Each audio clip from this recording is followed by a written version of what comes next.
আরজি করের ঘটনার পর রাজ্যে প্রথম ভোট, আর সেই ভোটে তৃণমূলের জয় জয়কার। তৃণমূল 6-6, বিজেপি 0। আর এই ফলেই স্পষ্ট 6 বিধানসভা কেন্দ্রের উপনির্বাচনে আরজি করের প্রভাব পড়েনি।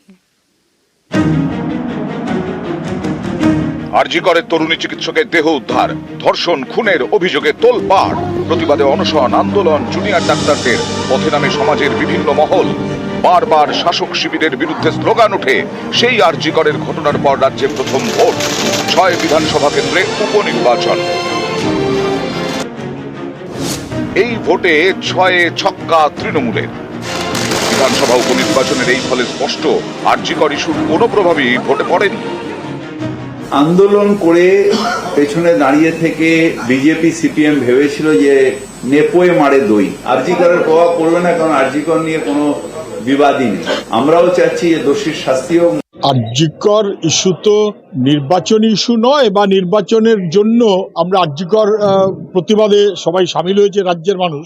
এটা ভুল ভাবা হবে। এটা ঠিক যে আরজি কর আন্দোলন বুঝিয়ে দিয়েছে রাজ্যের মানুষের মনোভাবটা কি। এটা কি, এটার সঙ্গে আরজি করার কোনো সম্পর্ক নাই। আরজি কর আলাদা ব্যাপার। এখন এখানকার গ্রাম বাংলার মানুষ, তারা লক্ষ্মীর ভান্ডার জানে, তারা আবাস যোজনা জানে, ভোট তো করতেই দেয়নি এখানে। মুভমেন্ট তো কেউ ডিভিডেন্ড পাওয়ার জন্য করেনি, এটা বললে মানুষ অপমানিত হবেন। কারণ পাহাড় থেকে সাগর পর্যন্ত বাড়ির মহিলারা যে রাত দখলের কর্মসূচিতে অংশগ্রহণ করেছিলেন, তারা তো কোনো রাজনৈতিক দলকে নির্বাচনে জিতিয়ে দেওয়ার জন্য করেননি, তারা একটা পরিস্থিতি থেকে মুক্তি পাওয়ার জন্য করেছিলেন। সেটা ঠিক সময়ে ঠিক জায়গায় ওই ইভিএম বক্সে প্রতিফলিত হয়ে যাবে। একটু অপেক্ষা করুন। আমিই বলেছিলাম যে অরাজনৈতিক আন্দোলনে রাজনৈতিক পরিবর্তন হয় না, কারণ যারা আন্দোলন করেন তারা তো ইলেকশন লড়েননি তো, বা ওই ইস্যু নিয়ে ইলেকশন হয়নি তো। যদি হতো বুঝে যেত। আরজি করের চেস্ট মেডিসিন বিভাগের সেমিনার হল থেকে উদ্ধার হয় তরুণী চিকিৎসকের দেহ। এরপরেই ধর্ষণ খুনের অভিযোগে তোলপাড় হয় রাজ্য। দিকে দিকে আন্দোলন, রাত জাগা কর্মসূচি, জুনিয়র ডাক্তারদের অনশন। আর এসবকে হাতিয়ার করেই তৃণমূলের বিরুদ্ধে সুর চড়াতে থাকে বিরোধীরা। এভাবেই কাটতে থাকে সময়। পুজোর পরেই বেজে যায় অকাল ভোটের ঘণ্টা। 13ই নভেম্বর ভোট হয় রাজ্যের 6 বিধানসভা আসনে। 21 বিধানসভা ভোটে এই 6 আসনের মধ্যে 5টিতেই জয়ী হয় তৃণমূল। একমাত্র মাদারিহাটে যেতে বিজেপি। কিন্তু উপনির্বাচনে একেবারে সবুজ সুনামি। 6টি আসনই তৃণমূলের, সব আসনই বাড়ল জয়ের ব্যবধান। যে 6 বিধানসভা আসনে ভোট ছিল তার মধ্যে শহুরে ভোট বেশি মেদিনীপুর ও নৈহাটি বিধানসভা কেন্দ্রে। 2টি আসনেই 21 থেকে বেশি ভোটে জয় পেয়েছে তৃণমূল। 21 বিধানসভা ভোটে নৈহাটি থেকে 18,855 ভোটে যেতে তৃণমূল। উপনির্বাচনে মার্জিন বাড়িয়ে 49,277 ভোটে জয়ী তৃণমূল। 21 বিধানসভা ভোটের মেদিনীপুর থেকে 24,397 ভোটে জয়ী হয় তৃণমূল। এবার উপনির্বাচনে জয়ের মার্জিন বেড়ে 33,996। অনেকে বলছেন এই ফলে স্পষ্ট শুধু গ্রামে নয়, শহরের ভোটেও দাগ কাটতে পারেনি আরজি কর ইস্যু। কোনো আরজি করের কোনো প্রভাব পড়েনি। একমাত্র দিদির যে উন্নয়ন, সেই উন্নয়নকে নির্ভর করেই আজকে আমাদের এই ফলাফল। আন্দোলনটাকে হাইজ্যাক করে নিয়েছে কিছু রাজনৈতিক দল, তার মধ্যে বাম এবং অতি বামের কিছু মানুষ আছে যারা এই আন্দোলনটাকে ব্যবহার করে নিজেদের ফায়দা তোলার চেষ্টা করেছিল। বাংলার মুখ্যমন্ত্রীকে ভরসা করেছে, তাই তারা তৃণমূল কংগ্রেসকে হয়তো ভোটটা দিয়েছে। নিউজ 18 বাংলা। এর আগে বিধানসভা উপনির্বাচনে আমরা দেখেছি 4-4 পেতে তৃণমূলকে। অন্যদিকে 6 কেন্দ্রের বিধানসভা উপনির্বাচনের পর দেখলাম ছক্কা হাঁকাতে তৃণমূলকে। মাথায় রাখতে হবে 2024-এ দাঁড়িয়ে উপনির্বাচন অবশ্যই 2026-কে লক্ষ্য করে।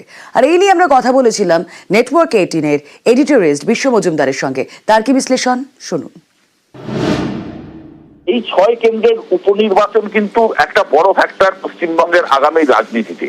তার কারণ আগস্ট মাস থেকে পশ্চিমবঙ্গের ভারত রাজনীতি উত্তাল হয়ে উঠেছিল আরজি কর আন্দোলনকে কেন্দ্র করে, এবং মনে করা হয়েছিল যে এই আরজি কর আন্দোলনের একটা বড় প্রভাব পশ্চিমবঙ্গের ভোটে এই 6টি বিধানসভা উপনির্বাচনের ভোটে পড়বে। কেননা তুমি যদি আমাকে জিজ্ঞেস করো, তালড্যাংরা বা মাদারিহাট বাদ দিলে মেদিনীপুর কিন্তু শহর কেন্দ্রিক ভোটার, নৈহাটি শহর কেন্দ্রিক ভোটার, হাড়োয়ায় শহর এবং গ্রাম দুটোই রয়েছে, এবং তোমার সিতাই সেটা কিন্তু গ্রামের ভোট। সুতরাং এই যে 6 কেন্দ্রের মধ্যে প্রায় 50-50 যে ভোট ছিল, যে শহরের ভোটও ছিল, গ্রামের ভোটও ছিল, সেই জায়গায় 6 ছক্কা তৃণমূলের পক্ষে আগামী দিনের ভিত্তি আরো মজবুত করলো। 2026-এর বিধানসভা নির্বাচনের আগে তৃণমূল তাদের জমিকে আরো পোক্ত করলো। উত্তর 24 পরগনার দত্তপুকুরের খিলকাপুরে তৃণমূল বনাম তৃণমূল পঞ্চায়েত প্রধান বনাম পঞ্চায়েত সদস্য। প্রথমে পঞ্চায়েত প্রধানের ভাইপোর বিরুদ্ধে মাকে কটূক্তি করার অভিযোগ তোলেন পঞ্চায়েত সদস্য আলিমুদ্দিন মণ্ডল। এও অভিযোগ জানাতে গেলে দলবল নিয়ে এসে ঝামেলা পাকান পঞ্চায়েত প্রধান। ঠিক কি হয় এক্স্যাক্টলি, কোথা থেকে এই ঘটনার সূত্রপাত জানবো। জিয়াউল আলম প্রতিনিধি রয়েছেন সঙ্গে।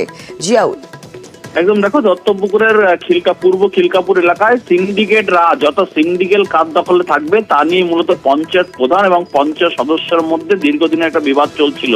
এবং আজকে সকালে যখন পঞ্চায়েত সদস্যের মা বাড়ির আবর্জনা নিয়ে পুকুরে ফেলতে যায়, সেই সময় পঞ্চায়েত প্রধানের ভাইপো তিনি তার কটূক্তি করে এবং তা নিয়ে যখন একেবারে দত্তপুকুর থানায় লিখিত অভিযোগ করতে যায়, তখন তার পঞ্চায়েতের প্রধানের দলবল নিয়ে তার মাকে তাকে মারধর করে, তার পরিবারকে মারধর করে, এমন অভিযোগ ইতিমধ্যে দত্তপুকুর থানা অভিযোগ দায়ের হয়েছে। কিন্তু পঞ্চায়েত সদস্যের অভিযোগ যে দীর্ঘদিন ধরে এলাকায় যে সিন্ডিকেট রাজ চলছে, সপ্তাহে পঞ্চায়েত প্রধান এককভাবে তার দলবল নিয়ে সেখানে হামলা করছেন এবং তারাই রাশ হাতে রাখার চেষ্টা করছে। অন্যদিকে পঞ্চায়েত প্রধানের অভিযোগ যে এই পঞ্চায়েত সদস্য ইচ্ছা মতন সিন্ডিকেট রাজ করছেন, তাকে কিছু জানাচ্ছেন না, ফলে তিনি না জানিয়ে তিনি কিছু ভাগ পাচ্ছেন না, এমনটাও তিনি অভিযোগ করছেন। ফলে তিনি তার প্রতিবাদ করেছেন এবং তা নিয়েই একেবারে পঞ্চায়েত সদস্য অন্যদিকে পঞ্চায়েত প্রধানের মধ্যে দ্বন্দ্ব এবং এই ঘটনা এখনো পর্যন্ত একজন আহত হয়েছেন।